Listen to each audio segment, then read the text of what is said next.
আমাদের শুধু একটা পানি বাকি আছে, হচ্ছে কি অক্ষাংশের পাঠটা। আগে বুঝতে হবে যে অক্ষাংশ কি, অক্ষাংশ কি বলতো? হ্যাঁ,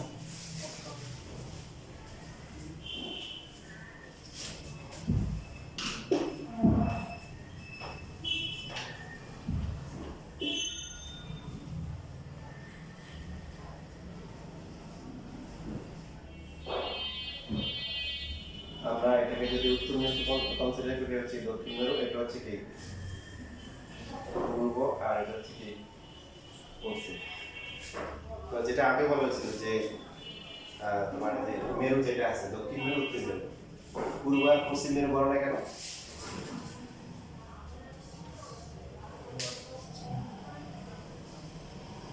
উত্তর মেরু দক্ষিণ মেরু আছে, তাহলে পূর্ব মেরু পশ্চিম মেরু নাই কেন? কেন বলে? কারণ হচ্ছে কি যে আগে বলছিলাম যে এই দুইটা তো ঘুরতেছে এর পশ্চিম থেকে পূর্ব দিয়ে লিখতেছে যে, তাহলে যেটা উত্তরে আছে সেটা উত্তরে আছে, যেটা দক্ষিণে আছে দক্ষিণে আছে। এখন আমরা যদি কোনটাকে পশ্চিম ধরি, তো এটা তো 12 ঘন্টা পরে কোথায় চলে আসবে? পূর্বে চলে আসবে। পূর্বেটা কোথায়? মানে এই জায়গা তো কন্টিনিউয়াসলি মুভ করতেছে, আসলে এটা ফিক্স না। এই জন্য এদিকে পূর্ব আর পশ্চিম মেরু বলা যায় না, বুঝতেছি? এখন এইভাবে ফিক্স থাকে, এটা ঘুরতে ঘুরতে ঘুরতে এইভাবে আসে, এইভাবে আবার ঘুরে ঘুরে সূর্য বিজ্ঞান করে চারপাশে ঘুরে, বুঝছি? এইভাবে ঘুরতে ঘুরতে লাগে কতক্ষণ সময়? একবার পুরোটা ঘুরতে 24 ঘন্টা। আর এখান থেকে ঘুরে ঘুরে ঘুরে ঘুরে সূর্যকে কেন্দ্র করে ঘুরে আবার এখানে আসতে লাগে কত? 365 দিন। আর নিকুটিয়া বার্ষিক গতি যেটাকে আমরা বলি। তো এই বেসিকটা খুব ইম্পর্টেন্ট, এখানে হচ্ছে হলো একটু ভালো করে বুঝতে হবে। অক্ষাংশ হচ্ছে, তারপর অক্ষাংশ আমিও ভালো করে বুঝি না। তো এই যে মেরু আছে, উত্তর মেরু দক্ষিণ মেরু, তো আমরা এখানে এখান থেকে শুরু করে উত্তর থেকে হচ্ছে পশ্চিম দিকে, অথবা উত্তর থেকে হচ্ছে হলো কি পূর্ব দিকে, যেখানে যাই না কেন, এই যে লাইনটা আছে উত্তর দক্ষিণ বরাবর যে মেরু, সাপোজ আমরা হচ্ছে যে এই অংশটা এখান থেকে শুরু করে একটু পর্যন্ত, এইটাকে হচ্ছে হলো যে আমরা হচ্ছে হলো যে 90টা ভাগ করলাম। কত ভাগ? 90টা। কয়টা ভাগ? 90টা ভাগ। তাহলে প্রত্যেকটা এরকম 90টা রেখা আঁকলে প্রত্যেকটা রেখা কত ডিগ্রি হবে? 1 ডিগ্রি। ভেরি ভেরি বুঝতে পারছো? তাহলে অক্ষাংশ এটাই, অক্ষাংশ হচ্ছে এটাই। মানে করে আমরা 1 ডিগ্রি হচ্ছে অক্ষাংশ আছে, ঠিক আছে? তাহলে বুঝতে হবে হচ্ছে হলো কি এখান থেকে আমরা এই যে 1 ডিগ্রি আছে এই লাইন থেকে, এখন এটা হচ্ছে হলো পশ্চিমে অথবা পূর্ব দিকে হতে পারে। তারপরে যে 20 ডিগ্রি, 30 ডিগ্রি, 45 ডিগ্রি, এইভাবে আস্তে আস্তে এখানে হচ্ছে কত? 90 ডিগ্রি, ঠিক আছে? এখানে কত? 90 ডিগ্রি।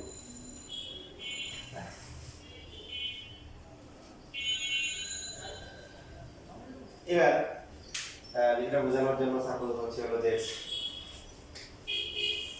পৃথিবী হচ্ছে আমরা গোলাকার চিন্তা করি, পৃথিবী ঘুরতেছে,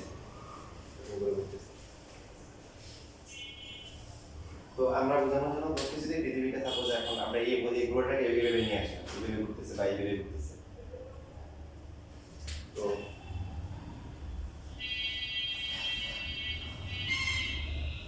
এটা এই লাইনটা হচ্ছে এই লাইন থেকে এইভাবে যদি আমরা আসি, আস্তে আস্তে কত ডিগ্রি?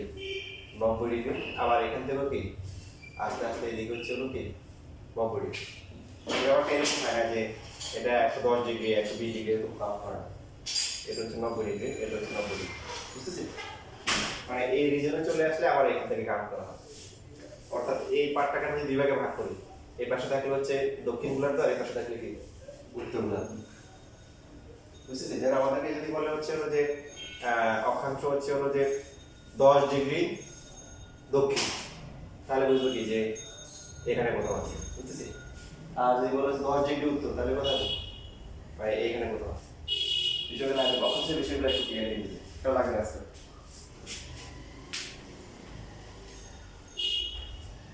এখন পৃথিবীটা যদি এইভাবে ঘুরতে কোথাও বলতে পারি, এইখানে যে আছে সে কিন্তু পৃথিবীর ব্যাসার্ধের ঘুরবে না, দেখেন সে কিন্তু এইরকম একটা কক্ষ মানে ব্যাসার্ধের ঘুরবে, যারা এইসব এলাকায় আছে দেখেন তারা তাদের ব্যাসার্ধ কিন্তু কি হবে কম হবে। যারা একদম হচ্ছে কি মেরু অঞ্চলে আছে না মেরু রেখা বরাবর আছে যে তারাই হচ্ছে হলো সবচেয়ে বেশি ব্যাসার্ধের পথে ঘুরবে, ঠিক না? আমাদের কমন সিস্টেম হলো আমাদের একটা ফুটবল বা গোল হলে ভালো হতো, জিনিসটা হয়তো বুঝতে সুবিধা হতো। তো যখন এইভাবে ফুটবলটা ঘুরতেছে তো পাশে যারা আছে ওরা কিন্তু হচ্ছে হলো গোলকের ব্যাসার্ধের পথে ঘুরতেছে না, ওরা আমাদের দুধের বৃত্তাকার পথে ঘুরতেছে, যে এই বৃত্তাকার পথে ঘুরতেছে। তো এইখানে যদি কোনো একটা বস্তু থাকে খেয়াল করি, সে যে এই পথে ঘুরতেছে এই বৃত্তাকার পথে, তার হচ্ছে কেন্দ্র বরাবর বাইরের দিকে এই দিকে একটা বল কাজ করবে, কেন্দ্রবিমুখী বল। আর তার ওজন কাজ করবে কোন দিকে? কোন দিকে? কাজ করবে হলো কেন্দ্রের দিকে। এখানে কিন্তু যে এইদিকে ওজনটা কাজ করবে সেই দিকে, এই যে এটা হচ্ছে হলো এন, ঠিক আছে? এটা এই অ্যাঙ্গেলটা হচ্ছে অক্ষাংশ, এটাকে ল্যাম্ডা দিয়ে প্রকাশ করা হয়, ঠিক আছে? অক্ষাংশ। এখন এই যে আরটা আছে এই আরটা কি বের করা সম্ভব? এটা হচ্ছে বড় হাতের আর, দেখেন এখান থেকে একটু বড় হাতের আরটা মানে পৃথিবীর ব্যাসার্ধ, আর এই আরটা হচ্ছে সে যে বৃত্তাকার পথে ঘুরতেছে। যারা এইখানে ঘুরবে তাদের আর ছোট হাতের আর বড় হাতের আর সমান হয়ে যাবে। যারা এই লাইন বরাবর ঘুরবে তাদের ছোট হাতের আর বড় হাতের আর সমান হয়। বাট বাকি আশেপাশে যারা আছে এখান থেকে যখন দূরে যাব, যখন পুরো জিনিসটা ঘুরবে তখন হচ্ছে হলো কেন্দ্র থেকে যখন দূরে যাবো গোলক এখান থেকে তত বৃত্তের সাইজ কমবে, বৃত্তাকার পথের ব্যাসার্ধ কি কমা শুরু করবে, বুঝেছি? এবার এই আর এর সাথে বড় হাতের আর কি সম্পর্ক? যেমন এটা ল্যামডা, এটা ল্যামডা না, তাহলে আমরা r ডিভাইড বাই বড় হাতের আর কি লিখতে পারি? cos lambda. So r equal to হচ্ছে r cos কি ল্যামডা। দেখেন আমরা নরমালি হচ্ছে মনে করি যে ওজন কাজ করে নিচের দিকে, ভালো কথা দেখে এটা ওজন নিচের দিকে, বাট এটা পুরো গোলাকার। এখানে যে থাকবে তার কাছে ওজন কাজ করবে এইদিকে, এখানে থাকবে ওজন কাজ করবে এইদিকে, ঠিক না? কারণ সবার মাথাগুলো থাকবে উপরের দিকে, তখন পা নিচের দিকে। তো এখানে যে থাকবে তার হচ্ছে হলো পায়ের দিকে, তার এই বরাবর কাজ করবে। তো এখন কেন্দ্রবিমুখী বলটা কাজ করবে হচ্ছে সেই যে বৃত্তাকার পথে ঘুরবে তার কেন্দ্র বরাবর বাইরে দিকে কিন্তু। তাহলে এটা যদি ল্যামডা হয় এটাকে ল্যামডা বলা যাবে না? যাবে? তাহলে ওজন বরাবর এই কেন্দ্রবিমুখী বলের অ্যাকশনটা কত? উপাংশ কত? ওজন বরাবর। তাই মানে এই লাইন বরাবর এটা fc, তাহলে এইদিকে একটা ল্যামডা, এটা কত হবে? fc cos হচ্ছে ল্যামডা। তাহলে আমাদের হচ্ছে লব দিয়ে যে বলটা হবে ওজনটা কাকে বলে? ওজনটা কাকে বলে? যে কোনো বস্তুর যে লব দিয়ে বল কাজ করে সেটা হচ্ছে তার কি ওজন। ওজন সে কতটুকু ফিল করবে, যতটুকু তার উপর প্রতিক্রিয়া বল কাজ করে। এখন পৃথিবীর এই যে ঘূর্ণনটা আছে, ঘূর্ণনের কারণে কোনো বস্তু কি পৃথিবী ছিটকে গেছে? যায় না। তার মানে কেন্দ্রবিমুখী বলের উপাংশটা বেশি নাকি ওজনের উপাংশ বেশি? ওজনটা বেশি। ওজনটা বেশি। না মানে ওজনটা বেশি, ওজনটা বেশির কারণে যায় না। এখন লব্ধি বল হচ্ছে হলো কত? এটাকে ধরলাম হচ্ছে হলো m g প্রাইম। লব্ধি বলের জন্য যে ততটা কাজ করবে এটা ইকুয়াল টু হচ্ছে তার প্রকৃত ওজন মাইনাস হচ্ছে হলো কি f3 cos হচ্ছে হলো কি fc হচ্ছে হলো cos ল্যাম্ডা। খেয়াল করি নরমালি যদি এই পৃথিবী ঘূর্ণ না থাকতো কি হতো? যে তার ওজনটা হতো পৃথিবী তাকে যে বলে আকর্ষণ করে w/mg। এখন সেই যে এখানে ঘুরতেছে, ঘূর্ণনের কারণে কি হচ্ছে? কেন্দ্র বরাবর বাইরের দিকে অতিরিক্ত এই বলটা কাজ করতেছে, এজন্য তার ওজনটা কি এটা বলা হবে না? বুঝছিলেন? এখন mg থাকলো, কেন্দ্রবিমুখী বলের সূত্র কি? mv স্কয়ার বাই অথবা m কি ওমেগা স্কয়ার r ধরে, কারণ ওমেগাটা ফিক্সড, r ইনটু হচ্ছে কি cos ল্যাম্ডা। m কমন নিয়ে কি কাটাকাটি করতে পারি, m কমন নিয়ে কাটাকাটি যায়, তাহলে কত হয়? g মাইনাস ওমেগা স্কয়ার, তারপর হচ্ছে হলো r এর সূত্র কি আবার কি? r এর সূত্র হচ্ছে বড় হাতের r ইনটু হচ্ছে cos ল্যাম্ডা ইনটু হচ্ছে হলো cos lambda. So g prime into কত? g মাইনাস হচ্ছে ওমেগা স্কয়ার r ইনটু কি cos স্কয়ার ল্যাম্ডা। এখন এই মেরু অঞ্চল আর বিষুবীয় অঞ্চলে জি এর যে মানটা, এখানে আমরা যেটা বলতে পারি ডাবল অ্যাকশন কাজ করে। কি অ্যাকশন? Double action. ভালো করে খেয়াল করুন। এই অঞ্চলগুলোতে আমরা তো এখানে গোলাকার আছে, বাট আমরা জানি এই অঞ্চলগুলোতে ব্যাসার্ধ কি কম, পরে জি এর মান কি বেশি। এখন পৃথিবী ঘুরতেছে, ঘুরার কারণে সবাই পৃথিবী উপরে যারা আছে সবাইকে নিয়ে পৃথিবী ঘুরতেছে, বাট সবার উপর হচ্ছে কেন্দ্রীয় বিমুখী বলটা সমান না। কিভাবে সমান না খেয়াল করেন, যে মেরু অঞ্চলে আছে তার ল্যাম্ডার মান কত বলেন? 90 না আমার কাছে দেন 0 জিরো। যে মেরু অঞ্চল আছে তাহলে এখান থেকে শুরু হচ্ছে, যেটা বললাম জিরো। সো cos এখানে যদি ল্যাম্ডা জিরো হয় তাহলে জি প্রাইম কত হবে? জি মাইনাস ওমেগা স্কয়ার আর, ঠিক আছে?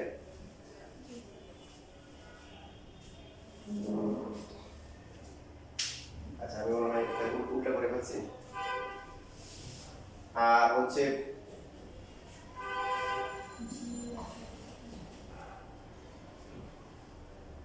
আচ্ছা হ্যাঁ হ্যাঁ বলেন। এই লম্ব বরাবর লম্বটার সাথে কোন পরিমাপ করা হয়?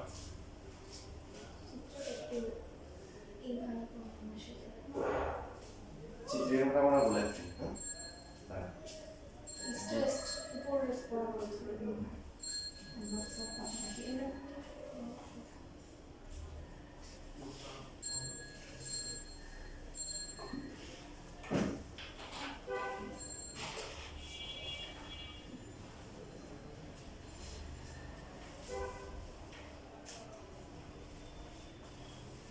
আমাদের আসলে এখান থেকে হিসাব করা দরকার ছিল,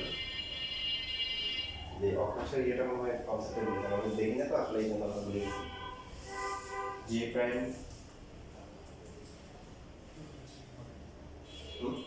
জি প্রাইম তো জি মান কত না? লোক দিয়ে যে বলটা কাজ করবে সেটা হচ্ছে তার যে ওজনটা কাজ করতেছে, এটা ঠিক আছে কস না মানে কতটা ইয়েটা ভুলে আসছে। মেরু অঞ্চলে সবচেয়ে বেশি হওয়ার কথা জি, মানে মেরু অঞ্চলে, হ্যাঁ মেরু অঞ্চলে শুধু এই পার্টটা জিরো হয়ে যাওয়ার কথা। কোনটা স্যার 90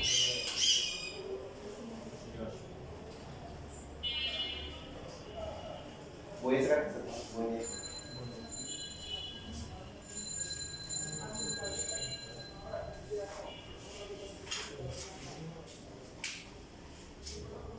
ওরম বানাতে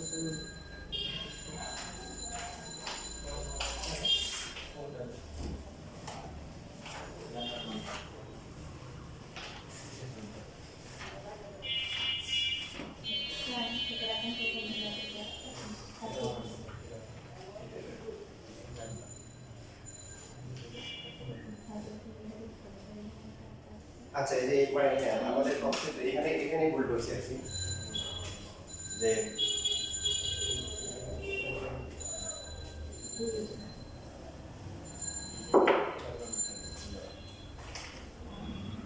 আমাদের এখানে যেটা বললাম যে এই যে কোণটা থাকে এই কোণটা হচ্ছে অক্ষাংশ।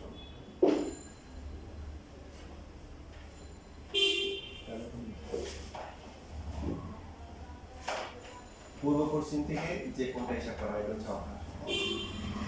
তাহলে এইখানে যে কোনো একটা যদি অবস্থা থাকে সেই হচ্ছে এই দিকটা এখন হবে, তো এটা ভ্যালু যদি আর হয় এটা হচ্ছে আর কত হবে তাহলে cos 90 হবে cos lambda আমরা মেরু অঞ্চলে lambda মান 90 আছে।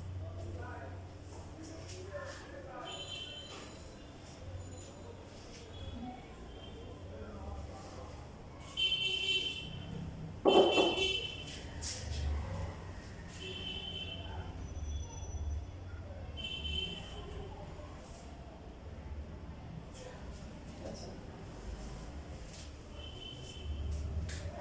এখানে হচ্ছে হলো যে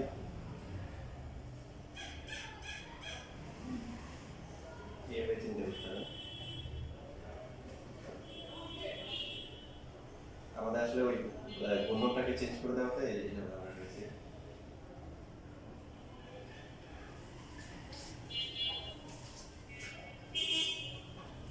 পৃথিবীটা ঘুরে কিভাবে এইভাবে ঘুরে না,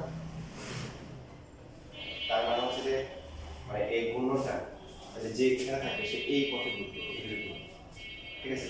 এইভাবে নেওয়া যাবে না, এইভাবে নিলে অক্ষাংশ আমার মানে ডায়াগ্রামের সাথে মিলবে না, বুঝতে পারছি? সো এটা যদি ল্যাম্ডা হয় এটা কত হবে, এই অ্যাঙ্গেলটা কত হবে এটা ল্যাম্ডা হবে। এটা হচ্ছে যে পথে ঘুরবে তার ব্যাসার্ধ। সো এখন এইখানে হচ্ছে হলো যে এই আর এর সাথে আর এর কি সম্পর্ক? R divide by R equal to হচ্ছে হলো cos lambda. So R equal to হচ্ছে কত? R cos lambda. তো এইখানে যে এই বৃত্তাকার পথে ঘুরতেছে, ঘোরার কারণ কি হবে? কেন্দ্র বরাবর কি আমরা যদি পৃথিবীটা এইভাবে ঘুরতেছে, খেয়াল করে একটু রিয়েলটা। তো এই সেও কি করবে? এখানে যারা আছে এইভাবে ঘুরবে, ঘুরতে ঘুরতে যদি এখানে আসে তাহলে এখানে অথবা এখানে যেতে হবে। সো কেন্দ্র বরাবর বাইরের দিকে একটা বল কি সরি এই কেন্দ্রীয় বলটা কাজ করবে এই দিক বরাবর, কারণ সে এই পথে ঘুরতেছে। তাহলে এখানে সে এই দিক বরাবর, আর এখানে যখন আসবে তখন ওজনটা কাজ করবে কোন দিক বরাবর? কেন্দ্রের দিকে। ঠিক আছে? আচ্ছা, আর যদি এখানে আমরা নিই, যদি এখানে থাকে এইভাবে ঘুরতেছে কিরকম? এইভাবে ঘুরতেছে, ঘুরতে ঘুরতে যখন এখানে আসবে তখন কি হবে? কেন্দ্র বরাবর বাইরের দিকে বল কাজ করবে কি? এটা হচ্ছে এফসি কাজ করবে। ঠিক আছে? ওজন কাজ করবে কোন দিকে? এই যে কেন্দ্র বরাবর ভিতরের দিকে, এটা হচ্ছে হলো এন। তো এটাকে যদি আমরা বর্ধিত করি, এই অ্যাঙ্গেলটা হচ্ছে ল্যাম্ডা, এটা কত হবে? ল্যাম্ডা হবে। এফসি এর এই দিকের অংশ কত হবে? এফসি কি? cos lambda. এবার ঠিক আছে, এবার লব্ধি যে বলটা হবে সেই বলটা কত হবে? M G prime equal to হচ্ছে এম জি মাইনাস হচ্ছে FC cos lambda. M G minus FC হচ্ছে কত? M omega square into R এটা হচ্ছে cos ল্যাম্ডা। আর এর সূত্র কি? জি কাটাকাটি যাবে, জি মাইনাস হচ্ছে হলো ওমেগা স্কয়ার ইনটু হচ্ছে cos ল্যাম্ডা, এটা হচ্ছে কি? আর cos ল্যাম্ডা। তাহলে কত থাকে? ওমেগা স্কয়ার ইনটু আর ইনটু হচ্ছে cos স্কয়ার ল্যাম্ডা। তাহলে ল্যাম্ডাটা হিসাব করা হয় পুরো বক্সিং যে রেখাটা আছে, পুরো বক্সিং যে রেখা, যেটাকে বিষুব রেখা বলা হয়, তার সাথে হচ্ছে হলো কত ডিগ্রি উপরে আছে অথবা নিচে আছে, এটা হচ্ছে অক্ষাংশ। তো এখন যদি হচ্ছে হলো যে এই যে এইসব অঞ্চল, এইসব অঞ্চল, এইসব জায়গায় মানে বিষুবীয় অঞ্চল হচ্ছে হলো ল্যাম্ডা মান কত? 0 ডিগ্রি। বিষুবীয় অঞ্চল, বিষুবীয় অঞ্চলে হচ্ছে ল্যাম্ডা মান কত? 0 ডিগ্রি। তো ল্যাম্ডা যদি 0 হয় তাহলে জি প্রাইম কত হবে? জি মাইনাস হচ্ছে ওমেগা স্কয়ার ইনটু কি? আর। আর মেরু অঞ্চলে কত হবে? মেরু অঞ্চল হচ্ছে হলো যে এখানে তাহলে ল্যাম্ডা কত? 90 ডিগ্রি হবে। সো 90 ডিগ্রি হলে জি প্রাইম ইকুয়াল টু হচ্ছে জি, তার মানে জি এর মানটা সবচেয়ে বেশি হবে। তাহলে এমনিতেই হচ্ছে হলো কি যে মেরু অঞ্চলে হচ্ছে হলো কি আর এর মানটা কি থাকে? কম থাকে।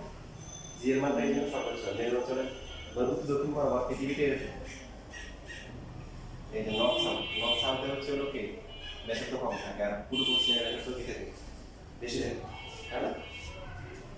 হ্যাঁ, মেরু অঞ্চলে জি এর মান, বিষুবীয় অঞ্চলে জি এর মান কম থাকে, কেন? আর এর মানটা বেশি থাকে। এটা হচ্ছে হলো সাইজের কারণে। আবার গতির জন্য ইয়ে আছে, গতির জন্য একশো। আমরা গতির বিষয়টা আলোচনা করতেছি।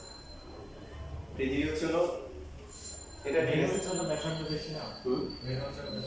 না না মেরু অঞ্চলে একশো কম, এর জন্য জি এর মান বেশি। ঠিক আছে, পাশে গিয়ে দেখি এটা ঠিক আছে, এটা নিয়ে সমস্যা নেই। অবশ্যই আমি পৃথিবীটাকে ঘুরে যাওয়ার তো লক্ষণটা চেঞ্জ হয়ে গেছে না, তোমার ক্যালকুলেশন করতে হবে। তো এখন হচ্ছে আমরা রিয়েল যেভাবে ঘুরতেছে পশ্চিম থেকে পূর্ব দিকে এভাবে ঘুরাচ্ছে। সো এইখানে এই যারা আছে সেই কি করবে? সেই হচ্ছে ওই বৃত্তের আকারে ঘুরবে। তো বৃত্তের এই বৃত্তের কেন্দ্র বরাবর বাইরে থেকে এখানে মুক্তি বল অক্ষরেখা যেটা বলছিলাম অক্ষর হচ্ছে পুরো পশ্চিম যে রেখাটা আছে তার সাথে কি যে বিন্দু থাকবে বিন্দু যোগ করে যে উৎপন্ন করবে সেটা হচ্ছে হলো কি অক্ষাংশ। ঠিক আছে? তাহলে এটা হচ্ছে এক হলো এই জন্য আকৃতির জন্য, আকৃতির কোনটা যে মেরু অঞ্চল হচ্ছে কি ব্যাসার্ধের মান কি থাকে? কম থাকে। বিষুবীয় অঞ্চল বেশি থাকে, এই জন্য হচ্ছে জি এর মান মেরু অঞ্চলে বেশি। শুধু তার না, পৃথিবীর যে আহ্নিক গতি আছে, কি গতি? মানে নিজ অক্ষের উপর যে ঘূর্ণন, সেই ঘূর্ণনের জন্য হচ্ছে হলো কি বিষুবীয় অঞ্চলে কি বিষুবীয় অঞ্চল হচ্ছে হলো যে ল্যাম্ডা 0, তার মানে এটা ম্যাক্সিমাম হবে। তো এটা যত বড় হবে জি প্রাইমের মান তত কি হবে? ছোট হবে। আর মেরু অঞ্চলে যখন যাবো তখন ল্যাম্ডার বাড়তে বাড়তে কত হবে? 90 ডিগ্রি হবে। কষ্ট পরিমাণ কত? 0। তো দেখা যাবে যে 0 হয়ে গেলে তখন জি প্রাইম ইকুয়াল টু 0। বুঝতেছি? এই জন্য বলছিলাম যে ডাবল অ্যাকশন। কি অ্যাকশন? ডাবল। এখন আমাদের শীটটা নাও, শীট থেকে দেখা করতে পারবে না। তাহলে মেরু অঞ্চলে জি এর মান বের করতে বলছে, মানে এক নাম্বার যেটা আছে, ঠিক আছে? তো দেখো পৃথিবীর মেরু অঞ্চলে রোগের বিশেষতা পাঠানো না, মেরু অঞ্চলের অভিকর্ষতার মান কি জি ইকুয়াল টু জি, আর এটা হচ্ছে G F by K R square.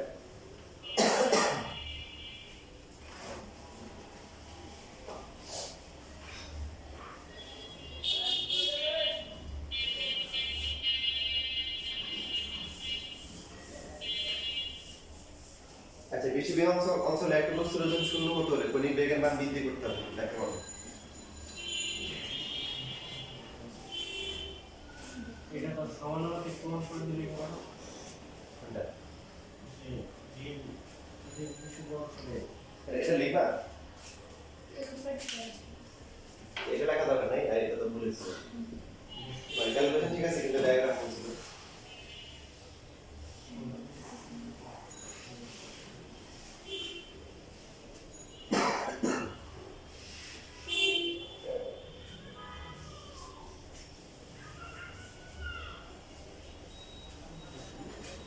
ঘনমাত্রা কত?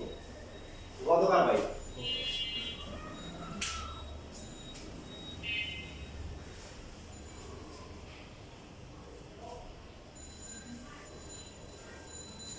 মানে গ নম্বর তো অলরেডি জি দেওয়াই আছে, তো গ নম্বরে কি করবো, এই যে এই সূত্র বসাবো, মানে এই সূত্র বসানোর পর বললো মেরু অঞ্চলে ল্যাম্ডা মান কত, 90 ডিগ্রি, তো G by equal to G equal 9.8, এই এখানে হচ্ছে না কিছু।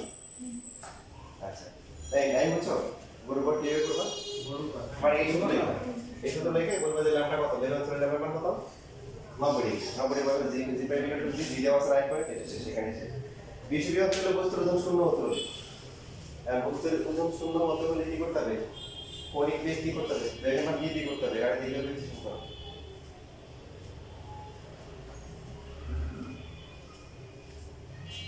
তো নরমালি পৃথিবীর কণিক বেগ কত, ওমেগা ইকুয়াল টু কত, 2 পাই বাই টি, এখান থেকে বের করা যাবে না, কপি দেবে। আচ্ছা, কিছু একটা মান 2 পাই বাই টি। এখন হচ্ছে হলো বিষুবীয় অঞ্চলে ওজন কি হতে হবে, শূন্য হতে হবে, তার মানে জি প্রাইম কত হতে হবে, ওজন শূন্য মানে জি প্রাইম শূন্য, আর জি প্রাইম শূন্য মানে কি, মানে এই যে এখানে জি প্রাইম বিষুবীয় অঞ্চলের জন্য সূত্র কি, জি প্রাইম আমরা মেইন সূত্র লিখব, G prime equal to G minus একদম মেইনটা লিখব, তারপরে লিখব cos স্কয়ার কি ল্যাম্ডা। বিষুবীয় অঞ্চলে কি, বিষুবীয় অঞ্চলে হচ্ছে হলো ল্যাম্ডা ইকুয়াল টু কি 0, তো 0 equal to G minus omega square into হচ্ছে হলো cos স্কয়ার কি 0, এখান থেকে হচ্ছে হলো যে omega square r into 1 equal to হচ্ছে জি, ওমেগা স্কয়ার ইকুয়াল টু হচ্ছে জি ডিভাইড বাই হচ্ছে হলো r, তো ওমেগা ইকুয়াল টু হচ্ছে রুট ওভার কি জি বাই r, ওমেগার ভ্যালু কত 2 পাই বাই কি। আচ্ছা, ওমেগা বের করব, কারণ আমাকে কণিক বের করতে বলছে, সো এখানে কত আসে আর এখানে কত আসে, এটা হচ্ছে 2 ইনটু 3.1416, আর নিচে হচ্ছে কত 24 ঘন্টা, সো 24 ইনটু 60 ইনটু 60, এত কি হবে রেডিয়ান পার সেকেন্ড, আর পরেরটা দেখুন কত আসে।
শেষ।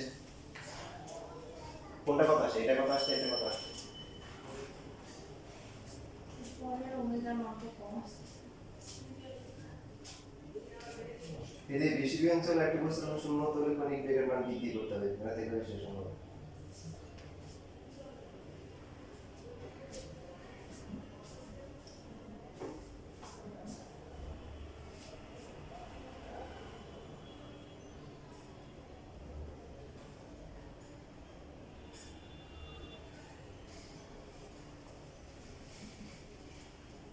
এটা কত আসে? 7.272 into 10 to the power minus 5. 7.272 272 into to the power minus 5। yes, sir. আর এটা কত আসে? 1.278 into 10 to the power minus 12. এরকম? আমার হচ্ছে 1.237 10 to the minus 3 2 3 7 এটা মাইনাস 3, এটা তো বাড়ছে, এটা মাইনাস 3, এটা মাইনাস minus 2 আসছে 1.164 10 to the হ্যাঁ, minus মানে ওমেগা তো বাড়াইতে হবে। বুঝছো ক্যালকুলেশন করছি না? হ্যাঁ আর কত হয়েছে? 6.4 10 to the minus 10 to the 6 6400 into 1000, আর এটা হচ্ছে 9.8, ওটা রুট করতে হবে। পরে আমি ভুলে গেছি।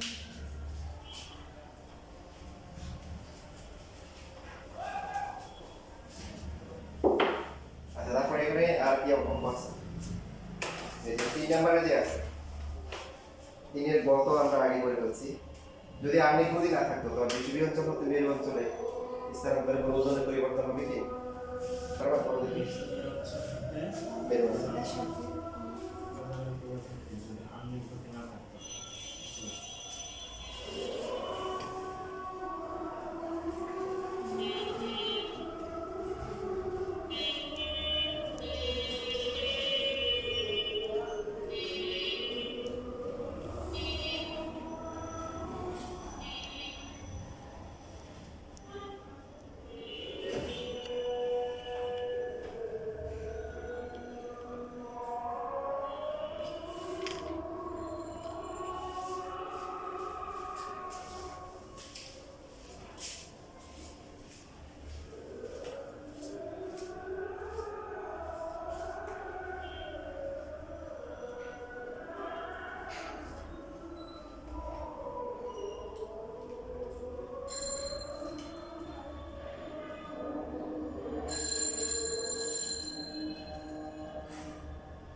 সিক্স নাম্বার কত সিক্স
মেয়ের অঞ্চল অঞ্চল বেশি থাকে